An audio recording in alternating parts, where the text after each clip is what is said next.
পর্দায় যে মানুষটির ছবি দেখতে পাচ্ছেন তিনি সাধারণ ৮-১০ জন মানুষের মতো দেখতে হলেও তার কর্মে তিনি অসাধারণ। লাখ লাখ মানুষের জীবন বাঁচিয়েছেন তিনি।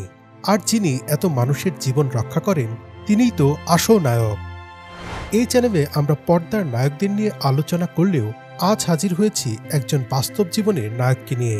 আমাদের এই নায়কের নাম ডাক্তার মোহাম্মদ ইব্রাহিম। বাংলাদেশের ডায়াবেটিস চিকিৎসার প্রাণপুরুষ তিনিই তৈরি করেছেন ডায়াবেটিস সমিতি, তিনিই প্রতিষ্ঠা করেছেন বারডেম হাসপাতাল। এছাড়াও আরও প্রচুর অবদান রেখেছেন দূরদর্শী এবং সমাজসেবী এই মানুষটি। তাকে এবং তার অবদানকে নিয়ে বিস্তারিত জানব আজকের ভিডিওতে।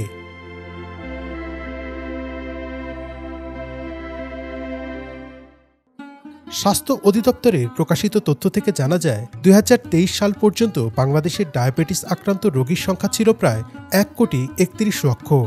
আক্রান্তের সংখ্যার বিচারে বাংলাদেশের অবস্থান বিশ্বে অষ্টম। ডায়াবেটিসকে আপাত দৃষ্টিতে প্রাণঘাতী মনে না হলেও অনিয়ন্ত্রিত ডায়াবেটিস কিন্তু তীব্র প্রাণঘাতী। বাংলাদেশের স্বাস্থ্য বিভাগের তথ্যমতে দেশে ৭০% মৃত্যুর পেছনে দায়ী হচ্ছে ডায়াবেটিস, উচ্চ রক্তচাপ, শ্বাসতন্ত্রের রোগ এবং ক্যান্সার। আর এর মধ্যে শুধুমাত্র ডায়াবেটিসে মৃত্যু হয় ১০% মানুষের। এই যে ডায়াবেটিস আজ এক প্রকার মহামারীর আকার ধারণ করেছে আমাদের দেশে, এই বিষয়টি কিন্তু অনেক আগেই বুঝতে পেরেছিলেন একজন মানুষ। তিনি ডাক্তার মোহাম্মদ ইব্রাহিম। সেই ১৯৫০-এর দশকেই তিনি অনুধাবন করতে পেরেছিলেন যে ডায়াবেটিস বা বহুমূত্র রোগী হতে যাচ্ছে এই দেশের মানুষের অন্যতম প্রধান শত্রু। আর তাই তো সমমনা আরও কয়েকজন চিকিৎসক ও সমাজসেবীদের নিয়ে ১৯৫৬ সালের ২৮শে ফেব্রুয়ারি প্রতিষ্ঠা করেছিলেন উপমহাদেশের প্রথম ডায়াবেটিক সমিতি, পাকিস্তান ডায়াবেটিক সমিতির, যেটাই দেশ স্বাধীন হবার পর নাম নিয়েছে বাংলাদেশ ডায়াবেটিক সমিতি। সেদিন ঢাকার সেগুনবাগিচায় নিজ বাসার মাত্র ৩৮০ বর্গফুটের একটি টিনের ঘরে যাত্রা শুরু হয় Bangladesh institute of rehabilitation in diabetes, endocrine and metabolic disorders বা সংক্ষেপে বারডেম হাসপাতালের। সেখানে ছিল না কোনো রোগী ভর্তি করার বন্দোবস্ত, শুধু ছিল বহির্বিভাগ।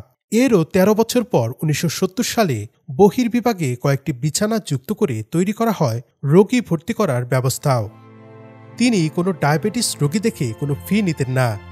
তার একটি লক্ষ্য ছিল যাতে বাংলাদেশের কোনো ডায়াবেটিক্স রোগী বিনা চিকিৎসায় মারা না যান। এর মাঝে ১৯৭১ সালে শুরু হয় মহান মুক্তিযুদ্ধ। তার সাজানো গোছানো হাসপাতাল যুদ্ধে লণ্ডভণ্ড হয়ে যায়, কিন্তু তিনি মনোবল হারাননি, আবার নতুন করে সব শুরু করেন। অবশেষে ১৯৮০ সালে গিয়ে ঢাকার শাহবাগে নতুন আঙ্গিকে স্থাপিত হয় আজকের বারডেম হাসপাতাল। বর্তমানে বারডেমের ৬০টি বিভাগে ৫ শতাধিক চিকিৎসক, প্রায় ৬৫০ জন নার্স সহ ২৫০০-এর বেশি কর্মী কাজ করছেন। প্রতিদিন এখানে চিকিৎসা নেয় প্রায় ৩৫০০ রোগী। বারডেম যেমন এশিয়া মহাদেশের সর্বপ্রথম ডায়াবেটিসের জন্য স্থাপিত বিশেষায়িত হাসপাতাল, তেমনি রোগীর সংখ্যার বিচারে এটি বর্তমানে বিশ্বের সবচেয়ে বড় ডায়াবেটিস চিকিৎসার হাসপাতাল। বর্তমানে বাংলাদেশ ডায়াবেটিক সমিতি পরিচালনা করছে এমন হাসপাতালের সংখ্যা ১০০টি। ডায়াবেটিক সমিতির কার্ডধারী রোগীর সংখ্যা ৩০ লাখেরও বেশি। রাষ্ট্র কিংবা বড় কোনো দাতা সংস্থার কোনো প্রকার সাহায্য সহযোগিতা ছাড়াই টিনের ঘরে জন্ম নিয়েছিল যে হাসপাতালটি, সেটি কালের বিবর্তনে আজ ডায়াবেটিস চিকিৎসায় বাংলাদেশের লাখো লাখো মানুষের বড় আস্থার নাম। প্রায় ৭০ বছর ধরে এর সুফল ভোগ করছে এদেশের লাখ লাখ সাধারণ মানুষ। আর এর পেছনে রয়েছে একটিই নাম, ডাক্তার মোহাম্মদ ইব্রাহিম। মহান এই মানুষটি ১৯১১ সালের ৩১শে ডিসেম্বর অবিভক্ত ভারতের মুর্শিদাবাদে এক পোস্টমাস্টার বাবার ঘরে জন্ম নিয়েছিলেন। মুর্শিদাবাদ থেকেই মাধ্যমিক শেষ করে কলকাতার ইসলামিয়া কলেজ, যেটি বর্তমানে মাওলানা আজাদ কলেজ, সেখান থেকে উচ্চ মাধ্যমিক পাশ করেন।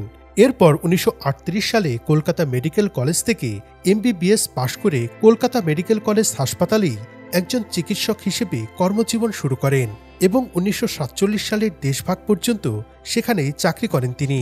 পরে কলকাতায় হিন্দু মুসলিম দাঙ্গা শুরু হলে তিনি চলে আসেন পূর্ব বাংলায় তথা আজকের বাংলাদেশে। পরে তিনি চট্টগ্রামের সিভিল সার্জন হিসেবে যোগদান করেন। এরপর তিনি উচ্চতর ডিগ্রি অর্জনের জন্য ব্রিটেন ও যুক্তরাষ্ট্রে যান এবং ফিরে এসে ১৯৫০ সালে ঢাকা মেডিকেল কলেজে যোগ দেন আর ১৯৫৬ সালে প্রতিষ্ঠা করেন ডায়াবেটিক সমিতির। চিকিৎসা ক্ষেত্রে তার অবিস্মরণীয় অবদানের জন্য 1979 সালে তিনি দেশের সর্বোচ্চ পুরস্কার স্বাধীনতা পদকে ভূষিত হন। আর 1984 সালে বাংলাদেশ সরকার তাকে জাতীয় অধ্যাপকের মর্যাদা দেয়। চিকিৎসকদের মাঝে তিনিই প্রথম এই সম্মান লাভ করেন। এছাড়াও তিনি জাতীয় এবং আন্তর্জাতিক পর্যায়ে অসংখ্য পুরস্কার ও সম্মাননায় ভূষিত হয়েছেন। মহান এই মানুষটি 1989 সালের 6 সেপ্টেম্বর পাড়ি জমান অদেখা ভুবনে। তার মৃত্যুর দিনটিকে সেবা দিবস হিসেবে পালন করে বাংলাদেশ ডায়াবেটিক সমিতি। মানুষের জীবন বাঁচাতে যিনি আমৃত্যু কাজ করে গেছেন তিনিই তো মহানায়ক। অথচ আমাদের দেশের আমরা অনেকেই এই মহানায়কের কথা জানিই না। গভীর শ্রদ্ধা ও ভালোবাসায় স্মরণ করছি জাতির শ্রেষ্ঠ সন্তান ডাক্তার মোহাম্মদ ইব্রাহিমকে।